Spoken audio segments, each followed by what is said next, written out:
اس کی جو فصلیں تھیں وہ ان کا بھی مالک تھا، اور سب لوگ اس کو کنٹریبیوٹ کرتے تھے، اور اس کا جس کو دل کرتا تھا وہ دے دیتا تھا، اور جس کا نہیں دل کرتا تھا نہیں دیتا تھا۔ بہت دلچسپ ہے اس کے اوپر تھوڑی سی تفصیل کے ساتھ بات کرنا کہ وہ برطانیہ جس نے کہ پھر اتنی بڑی امپائر وہ بنے کہ جس میں سورج بھی غروب نہیں ہوتا تھا، اس کی اپنی ایوولوشن کس طریقے سے ہوئی ہے، اس میں ہمارے لیے بڑے لیسنز ہیں اور پوری دنیا کے لیے بڑے لیسنز ہیں۔ تو ہوا یہ کہ 2015 میں جو بادشاہ تھا انگلینڈ کے اندر، وہ اس نے اتنا ظلم کرنا شروع کر دیا کہ جو بڑے بڑے ذمہ دار تھے وہ کٹھے ہو گئے، ان کو بیرنز کہتے تھے، وہ بیرنز کٹھے ہو گئے، 25 کے قریب تھے اس وقت، اور انہوں نے ایک میٹنگ کی اور انہوں نے کہا کہ یہ بادشاہ جو ہے نا یہ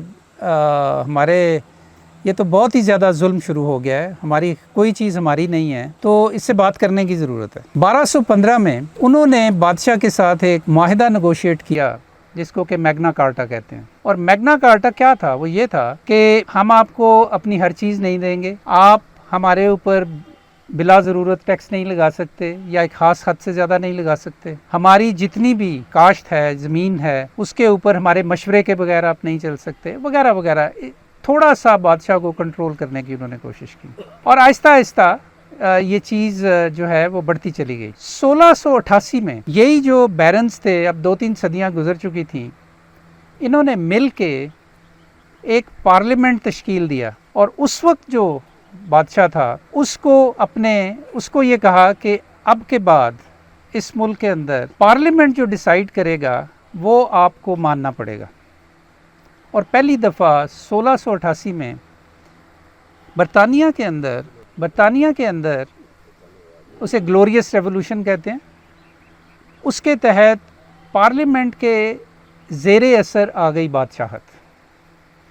جب یہ ہو گیا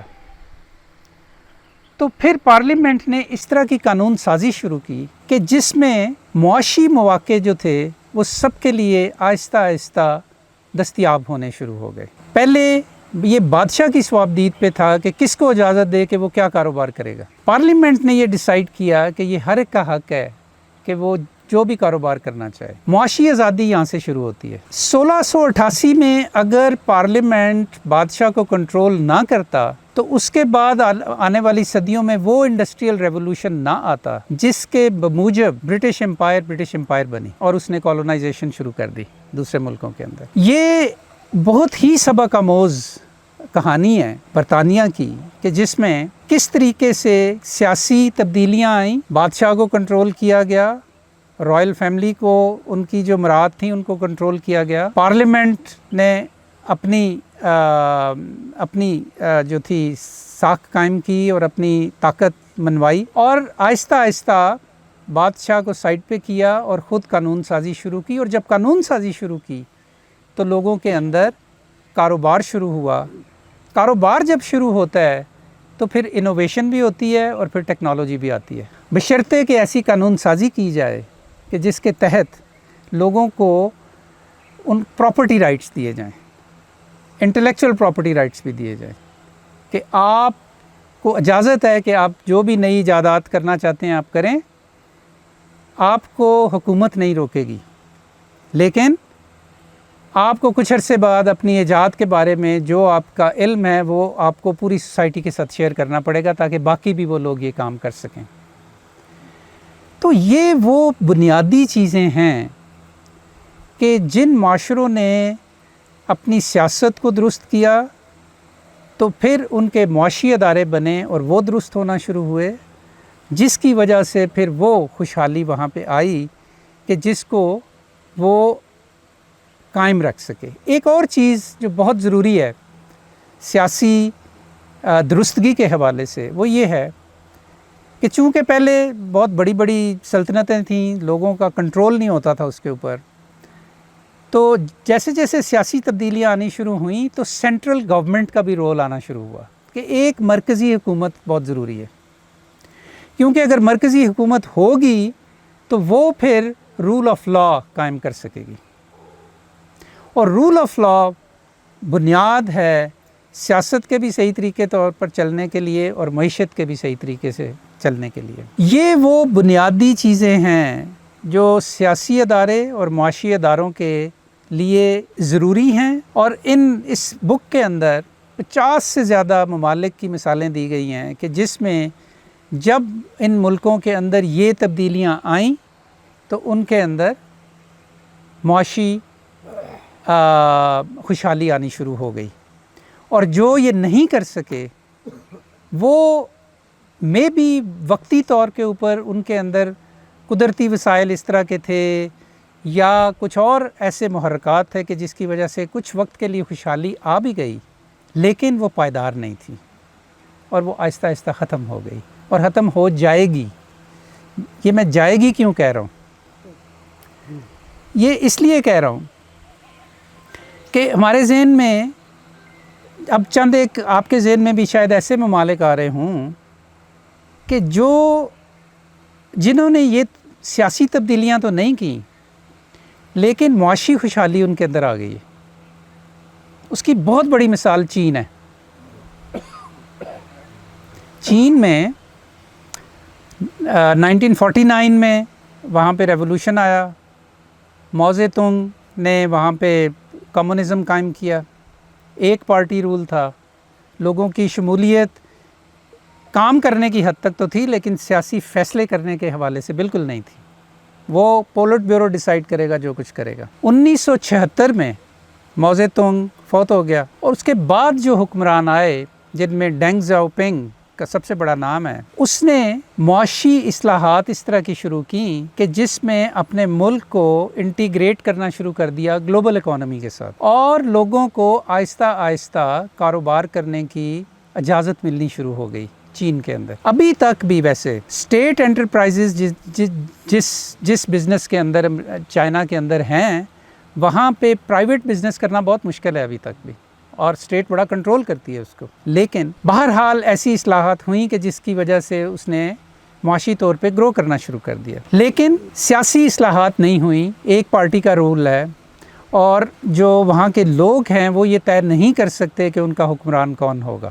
لوگوں کی سیاسی فیصلہ سازی میں کوئی ابھی تک عمل دخل نہیں ہے۔ ان مصنفین کے خیال میں چین جو اس وقت ترقی کر رہا ہے، اگر وہاں پہ ساتھ ساتھ سیاسی اصلاحات نہیں ہوں گی تو یہ معاشی ترقی جو ہے یہ پائیدار نہیں ہوگی۔ اور اس کی کچھ مثالیں ہمارے جو عربی بھائی ہیں ان کے پاس قدرتی وسائل آ گئے، یہ ایسا محرک ہے کہ جس میں ان کا کوئی اپنا لینا دینا نہیں ہے، لٹرلی زمین سے پیٹرو ڈالرز نکلنے شروع ہو گئے، لیکن اگر آنے والے 20-25 سال میں جس طرف دنیا جا رہی ہے اگر تیل کی ضرورت نہ رہی تو یہ ملک دیوالیہ ہو جائیں گے۔ اور اس کی بنیادی وجہ یہ ہے کہ ایک ہی کموڈٹی ہے کہ جس کے اوپر پوری معیشت کا انحصار ہے، اور کسی قسم کی انہوں نے سیاسی اصلاحات نہیں ہونے دی اپنے ملکوں کے اندر۔ ایک خاندان ہے جو اس کے اوپر قابض ہو گیا اس ملک کے اوپر، اور اس نے اپنے فائدے کے لیے اپنے خاندان کے فائدے کے لیے تو وہ سب کچھ کیا، لیکن اور وہ چونکہ بہت چھوٹی پاپولیشنز ہیں، اپنے جو سٹیزنز ہیں ان کے لیے بھی کافی کچھ کیا، لیکن یہ پائیدار ترقی نہیں ہے۔ پائیدار ترقی تبھی ہوگی کہ جب لوگوں کا ملک کی سیاسی معاملات میں شمولیت ہوگی، اور جس کی وجہ سے معاشی اصلاحات بھی آئیں گی۔ آخری دو باتیں، ایک یہ کہ جن معاشروں کے اندر وقتی طور کے اوپر بظاہر ایسے لگتا ہے کہ جمہوریت بھی آ گئی ہے، سینٹرل گورنمنٹ بھی بن گئی ہے، قانون سازی بھی ہو رہی ہے، لیکن اس کے باوجود وہ ان ملکوں کے اندر خوشحالی نہیں آتی، تو اس کی بنیادی وجہ یہ ہے کہ وہاں پہ جو سیاسی اور معاشی ادارے بنتے ہیں وہ سیلف سرونگ ہو جاتے ہیں، وہ صرف جن لوگوں کا ان اداروں کے اوپر قبضہ ہوتا ہے صرف ان کا فائدہ، عام لوگوں کا فائدہ نہیں سوچتے۔ جمہوریت نام کی ہوتی ہے، اور وہ جو ایلیٹ ہوتی ہے وہ بظاہر یہ فساد کریٹ کرتی ہے یا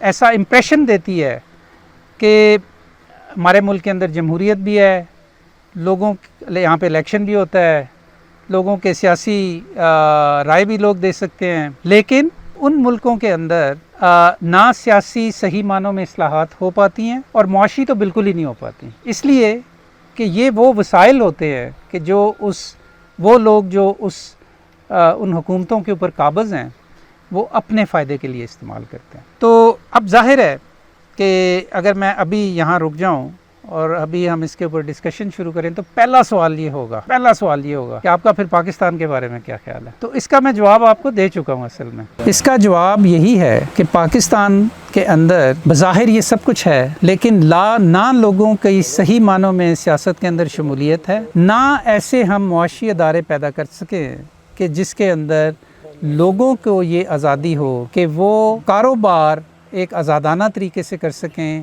ان کے اوپر ٹیکسز کا بوجھ نہ ہو، ان کو حکومتیں سہولت مہیا کریں کہ وہ کاروبار کر سکیں.